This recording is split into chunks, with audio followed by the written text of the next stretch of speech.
Oke, kembali lagi di channel belajar farmasi klinis. Kali ini saya akan belajar tentang pedoman interpretasi data klinik pada pemeriksaan fal ginjal. Di data lab ini ada di rekam medis pasien ya. Untuk pasien rawat inap, jika ada pemeriksaan fungsi ginjal, itu yang dilihat adalah clearance kreatinin. Nah, nanti dari data clearance kreatinin itu nanti dihitung, masih ada hitungan lanjutannya ya, untuk menentukan EGFR-nya.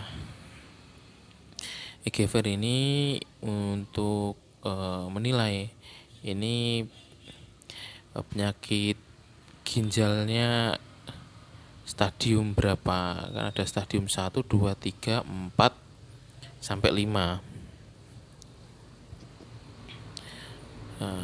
Kita baca dulu lah. Fungsi pemeriksaan fal ginjal adalah untuk mengidentifikasi adanya gangguan fungsi ginjal, untuk mendiagnosa penyakit ginjal, untuk memantau perkembangan penyakit, untuk memantau respon terapi, dan yang kelima untuk mengetahui pengaruh obat terhadap fungsi ginjal. Kreatininnya nilai normalnya adalah 0,6 sampai 1,3 mg per desiliter. Deskripsinya, tes ini untuk mengukur jumlah kreatinin dalam darah. Kreatinin dihasilkan selama kontraksi otot skeletal melalui pemecahan kreatinin fosfat. Kreatinin diekskresi oleh ginjal dan konsentrasinya dalam darah sebagai indikator fungsi ginjal. Pada kondisi fungsi ginjal normal, kreatinin dalam darah ada dalam jumlah konstan. Nilainya akan meningkat pada penurunan fungsi ginjal.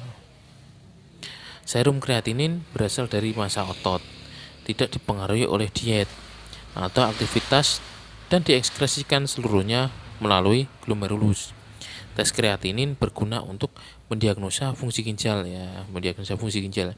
karena nilainya mendekati glomerular filtration rate atau GFR. Ya, kalau mau nyari aplikasinya di Play Store, diketik saja EGFR gitu aja, nanti di download. Ada aplikasinya kok, nanti itu tinggal memasukkan berat badan ya, umur ya, yang dipakai itu umur, kemudian laki-laki atau perempuan. Soalnya di rumus Cockcroft and God itu beda ya, kalau perempuan itu ada perkaliannya lagi. Implikasi kliniknya, konsentrasi kreatinin serum meningkat pada gangguan fungsi ginjal, baik karena gangguan fungsi ginjal disebabkan oleh nefritis, penyumbatan saluran urin, penyakit otot, atau dehidrasi akut. Konsentrasi kreatinin serum menurun akibat distrofsi otot, atrofi, malnutrisi, atau penurunan massa otot akibat penuaan. Obat-obat seperti asam askorbat, simetidin, levodopa, metildopa dapat mempengaruhi nilai kreatinin pada pengukuran laboratorium. Secara tidak berarti ada gangguan fungsi ginjal. Nilai kreatinin boleh jadi normal meskipun terjadi gangguan fungsi ginjal pada pasien lanjut usia dan pasien malnutrisi akibat penurunan massa otot. Kreatinin mempunyai waktu paruh sekitar 1 hari. Oleh karena itu, diperlukan waktu beberapa hari hingga kadar kreatinin mencapai kadar normal untuk mendeteksi perbaikan fungsi ginjal yang signifikan. Kreatinin serum 2-3 mg per desiliter menunjukkan fungsi ginjal yang menurun 50% hingga 30% dari fungsi ginjal normal. Konsentrasi kreatinin serum juga bergantung pada berat, umur, dan massa otot. Faktor pengganggunya adalah olahraga berat, angkat beban, prosedur operasi yang memaksa otot, alkohol, penyalahgunaan obat meningkatkan kadar kreatinin. Atlet memiliki kreatinin yang lebih tinggi karena massa otot lebih besar. Obat-obat yang meningkatkan serum kreatinin, ya, contohnya adalah trimmetoprim, Kalau trimetropim ini ada di cotrimoxazole ya. Cotrimoxazole kan isinya trimetropim dan sulfamethoxazole. Kemudian obat-obat yang meningkatkan serum kreatinin lainnya adalah simetidin, kemudian ACI, angiotensin converting enzyme inhibitor ya. Contohnya captopril, lisinopril, atau ARB, angiotensin receptor blocker, atau contoh obatnya kandesartan, valsartan. Itu adalah obat-obat yang meningkatkan serum kreatinin. Ya, kita lihat kreatinin urin CLCR ya, kreatinin clearance. Nilai kreatinin clearance pada pria itu 1-2 gram per 24 jam. Untuk pada wanita adalah 0,8 sampai 1,8 gram per 24 jam. Untuk deskripsinya, kreatinin ini terbentuk sebagai hasil dehidrasi kreatinin otot dan merupakan produk sisa kreatinin. Kreatinin difiltrasi oleh glomerulus ginjal dan tidak direabsorpsi oleh tubulus pada kondisi normal. Kreatinin serum dan clearance kreatinin memberikan gambaran filtrasi glomerulus. Filtrasi berarti penyaringan ya di glomerulus. Implikasi kliniknya adalah pengukuran kreatinin yang diperoleh dari pengumpulan urin 24 jam. Namun hal ini sulit dilakukan. Konsentrasi kreatinin urin dihubungkan dengan volume urin dan durasi pengumpulan urin.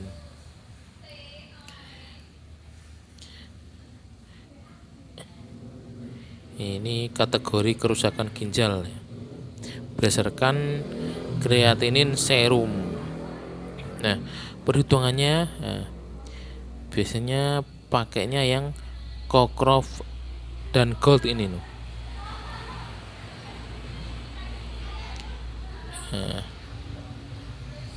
Cockcroft dan Gold ini data yang dibutuhkan adalah umur, kemudian berat badan. Ini kalau hitung-hitungannya seperti ini ya. Untuk pria 140 itu sudah patokannya dari sana, dikurangi umur dalam ukuran tahun, dikali berat badan dalam ukuran kilogram, kemudian dibagi 72 itu sudah standarnya dari sana, dikali serum kreatinin. Ini kalau lebih praktis lagi tinggal download saja aplikasinya, aplikasi GFR. Nanti di sana itu kita memasukkan berat badannya berapa, kemudian umurnya berapa, kemudian dipilih laki-laki atau perempuan, L atau P ya. Dihitung itu bisa langsung muncul ini masuk stek berapa, stek 2, stek 3, pokoknya langsung keluar. Kemudian ada aplikasi yang itu bisa keluar juga rekomendasinya.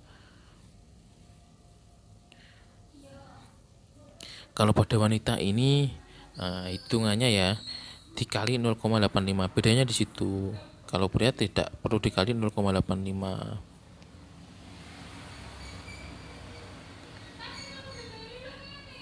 Obat-obat yang bersifat nefrotoksik ya, analgesik, contohnya naproxen, salisilat, fenoprofen, ibuprofen. Kemudian antibiotiknya yang bersifat nefrotoksik adalah tetrasiklin, amigdalglusida, vancomycin, erythromycin, rifampicin, sulfonamid.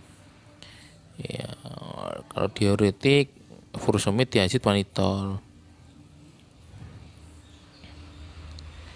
Lalu purinol juga, antihistamin juga.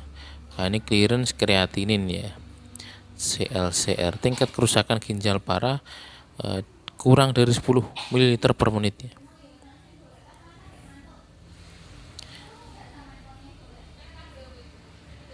Yang clearance kreatinin adalah pengukuran kecepatan tubuh oleh ginjal membersihkan kreatinin, terutama pengukuran kecepatan filtrasi glomerulus, filternya glomerulus ya. Implikasi kliniknya adalah hasil penilaian dengan mengukur clearance kreatinin memberikan hasil yang lebih akurat. Pada anak-anak nilai clearance kreatinin akan lebih rendah, kemungkinan akibat massa otot yang lebih kecil. Obat-obat yang perlu dimonitor pada pasien dengan gangguan fungsi ginjal adalah golongan aminoglikosida. Kemudian obat dengan indeks terapi sempit. Itu harus dimonitor pada pasien dengan gangguan fungsi ginjal. Bahasa Inggrisnya itu CKD ya.